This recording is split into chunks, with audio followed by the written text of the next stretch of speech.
You're sitting in court when the words land like a thunderclap. Decarlos Brown's defense team claims their client is schizophrenic, and because of that, they argue he should not face the death penalty. The sudden declaration leaves the room heavy with silence, every eye fixed on the man accused of fatally stabbing Ukrainian refugee Iryna Zarutska aboard a Charlotte light rail train. Brown sits motionless as his lawyers insist he has long battled untreated mental illness, pointing to years of erratic behavior, disturbing delusions, and encounters with the justice system that never led to treatment. According to the defense, Brown suffers from chronic schizophrenia, a condition that they say distorts his reality and strips him of the ability to fully grasp the consequences of his actions. They argue this makes him legally unfit for the harshest punishment North Carolina law allows. Their voices stress compassion, urging the court to consider institutionalization or a lengthy prison sentence instead of death. To them, Brown is not just a killer. He is a sick man failed by a system that ignored warning signs until tragedy struck. Prosecutors push back sharply, pointing out Brown's extensive criminal history and noting that he was deemed competent enough to commit violent robberies, threats, and assaults over the years. They remind the court that a 23-year-old woman is dead, her throat slashed in an unprovoked attack as she sat defenseless on public transit. To them, this is not about mental instability. It is about justice denied if Brown avoids accountability. The gavel bangs as the judge warns both sides to hold order, but the tension is unshakable. Some in the gallery shake their heads in disbelief. Others whisper that if the mental health defense sticks, Brown might walk away from the death penalty that many in Charlotte and far beyond see as the only fitting punishment. And now people are left wondering, if a man with 14 prior arrests and repeated red flags can avoid the harshest sentence by pleading mental illness, what does justice really mean for the family of Iryna Zarutska? The judge leans forward, pen resting in his hand, as the defense motion is formally entered into the record.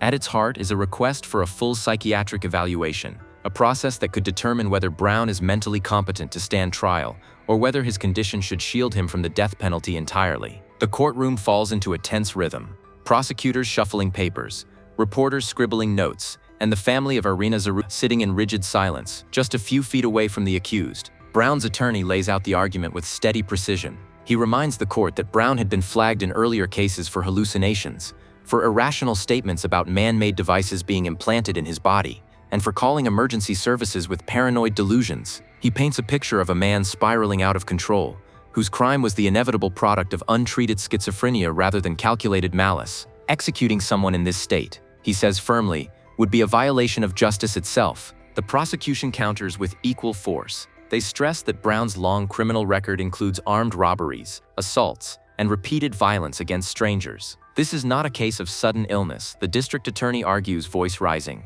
This is a pattern of violence ignored until it cost an innocent woman her life. The words land hard, drawing murmurs from the gallery and tears from one member of Zarutska's family, who wipes her face before turning back toward the defense table. The clash of narratives hangs heavy in the room. One side insists on compassion for a man they say is sick. The other demands accountability for a brutal murder carried out in plain view of passengers who may never forget the sight. The judge doesn't rule immediately. Instead, he signals that hearings on Brown's competency will begin in the coming weeks, a delay that brings little comfort to the family who has already waited for justice once before. And now the public is asking, if every disturbing behavior in Brown's past was documented, why did the system fail to intervene until after Iryna Zarutska was dead? Long before the light rail stabbing that took Iryna Zarutska's life, the warning signs around Decarlos Brown were already etched into court records. His criminal history stretches back over a decade, with charges that included armed robbery, felony larceny, assault, and making threats. In 2011, he was arrested for a violent encounter that should have triggered closer scrutiny of his mental health.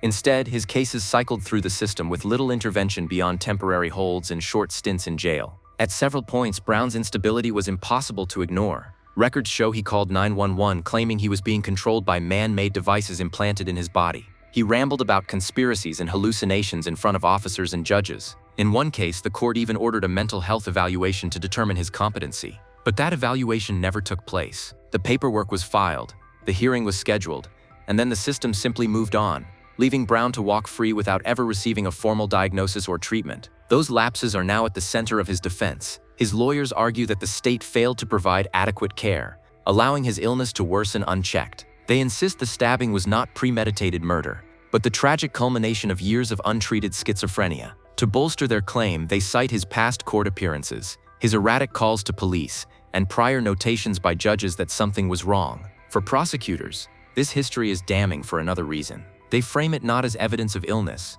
but as proof of how dangerous Brown has always been. They argue he was fully aware of his violent actions, pointing out that surveillance footage from the train shows him calmly removing his hoodie after the stabbing and exiting the platform without hesitation. To them, that behavior speaks of intent, not delusion. Now, as the case unfolds, the debate over Brown's past collides with the present trial. Was he a man lost in untreated schizophrenia, or a violent repeat offender who exploited the system's blind spots until the worst finally happened? For the family of Iryna Zarutska, the courtroom debate over Decarlos Brown's mental state feels like a cruel twist in a tragedy that has already taken too much. They came to America believing their daughter had finally found refuge after fleeing the violence of war in Ukraine. Instead, they are now forced to sit in a North Carolina courtroom and listen as the man accused of killing her is portrayed not as a predator but as a patient. When Brown's attorney argued that his schizophrenia should shield him from the death penalty, members of Zarutska's family lowered their heads. One relative quietly sobbed, shaking uncontrollably in the gallery.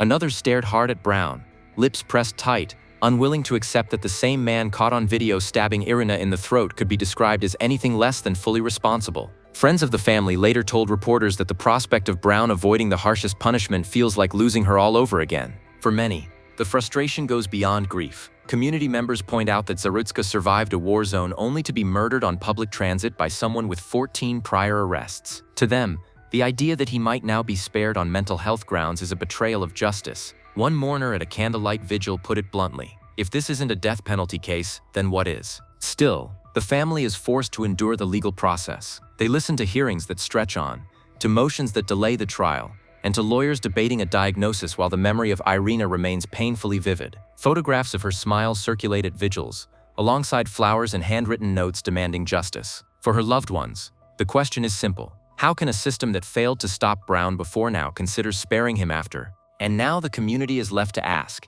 if even the most vulnerable victims cannot count on full accountability, what message does that send about the value of their lives? Prosecutors know the stakes of the defense strategy, and they are preparing to dismantle it piece by piece. In their filings, they highlight not only the brutality of the crime, but also the calm and deliberate way Brown acted afterward. Surveillance footage shows him stabbing Iryna Zarutska without warning, then removing his hoodie and walking off the train with composure. To the state, those actions reveal awareness and intent, the very qualities that disqualify him from being shielded by a mental health defense. They also point to his criminal record as evidence that he was fully capable of making choices. Over a decade of arrest, convictions, and parole violations illustrate a pattern of violent behavior, not an isolated psychotic break. One prosecutor told the court, "This is not a man unaware of his actions. This is a man who has repeatedly chosen violence." The line drew nods from some in the gallery, including passengers who witnessed the attack and say they still live with the trauma of that day. Behind the scenes, the state is expected to call its own psychiatric experts to challenge the schizophrenia claim. They will argue that while Brown may suffer from mental health issues, his conduct does not meet the legal standard of insanity or incompetence. The difference is critical. A diagnosis alone does not absolve responsibility. The law requires proof that a defendant could not distinguish right from wrong or understand the consequences of their actions. Prosecutors are confident the video evidence, eyewitness accounts, and Brown's own behavior in the aftermath will make that argument clear. As the case edges closer to trial, the prosecution's strategy reflects a broader concern. If Brown is allowed to avoid the death penalty on mental health grounds, it could set a precedent that undermines public confidence in the justice system. For the family of Iryna Zarutska, the question is not only whether he will be punished, but whether the court will acknowledge the deliberate cruelty of the crime itself. And now observers are left to wonder, will the jury see Brown as a troubled man battling illness, or as a repeat offender who knew exactly what he was doing when he ended an innocent woman's life? Outside the courtroom, anger has been mounting with every new revelation. Vigils for Iryna Zarutska have become not only memorials, but also protests against a justice system that let Decarlos Brown slip through the cracks again and again. Many in Charlotte are furious that a man with 14 prior arrests, a documented history of delusions, and even a court-ordered mental health evaluation that was never carried out, was still free to ride public transit without supervision. Local leaders have been pressed to answer how Brown was ever released back into the community despite so many red flags. Parents demand to know how their children can be safe on city trains if repeat offenders can board unchecked. Some residents argue that Brown's case is proof of a mental health crisis spiraling out of control, with unstable individuals left untreated until tragedy strikes. Others say the focus on illness is an excuse, pointing out that his long criminal record shows a man who chose violence long before this attack. The debate has spilled onto social media, where hashtags calling for justice for Zarutska trend alongside heated arguments over the death penalty. Posts from supporters of the family demand that prosecutors push forward with capital punishment, framing it as the only way to honor the young refugee's memory. At the same time, mental health advocates warn against using Brown as a symbol, insisting that his case exposes systemic failures rather than a single individual's choices. The divide is sharp, but the outrage is unanimous. The system failed, and a 23-year-old woman is dead. For many, the possibility that Brown could now avoid the death penalty feels like a second failure in the making. They want accountability not just for the crime, but for every missed chance to intervene before it ever happened. And now the city is left to grapple with a painful question. If the warnings were all there, who should bear responsibility for the cost of ignoring them? As the hearings continue, the case of Decarlos Brown has become more than just one man's trial. It has turned into a litmus test for how the justice system balances accountability with compassion, punishment with treatment, and public outrage with legal precedent. On one side, prosecutors stand firm, arguing that Brown's history of violence and the cold efficiency of the light rail stabbing prove he knew exactly what he was doing. On the other, his defense insists that decades of untreated schizophrenia clouded his judgment and left him incapable of fully understanding his actions. The death penalty looms large over every exchange. If the court accepts the defense's claims, Brown could avoid execution, possibly serving his sentence in a mental institution or prison without the threat of death. If the prosecution prevails, he could face the harshest punishment North Carolina law allows. Both outcomes carry heavy consequences, either reinforcing the state's willingness to pursue capital punishment in extreme cases, or setting a precedent that mental illness can shield even the most violent offenders from it. For the family of Iryna Zarutska, the stakes could not be higher. They left Ukraine to escape violence, only to lose their daughter in what should have been a place of safety. Now they watch as legal arguments threaten to shift the focus from the brutality of her death to the troubled mind of the man accused. Each delay, each motion, feels like another blow to their pursuit of justice. And that leaves a final, unsettling question hanging over this case. When someone with a violent past claims mental illness after a crime this brutal, should that be enough to spare them from the ultimate punishment? Or does justice demand that accountability